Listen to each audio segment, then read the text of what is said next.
Our involvement in key influencer events is driven by our strategy of thought leadership and preferred supplier of choice within the built environment. Through listening, interrogating, and understanding, we also get to have sight of the flight of the key influencers, which then gives us insight in their key pain points. This then becomes a consideration in identifying strategic events in line with who we are and what we stand for as a brand. The events that we execute are to drive our marketing strategy and ultimately our business objectives.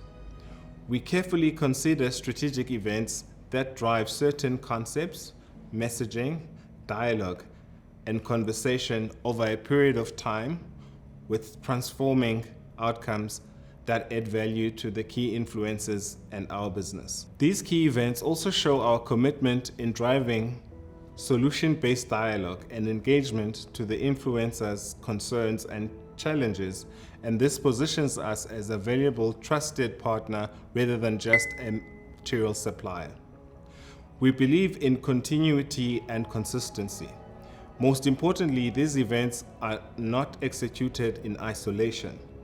These are integrated within our marketing plan and activities to serve as a tool to drive our messaging and positioning within the key influencers beyond the events where we become their key partner of choice, winning their hearts and minds. From this platform, we also generated a lot of project leads and interest in our brands.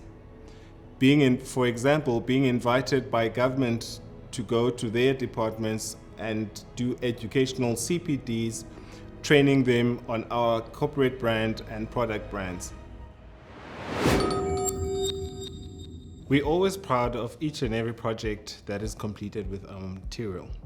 In mentioning a few of those, I will start within the education sector.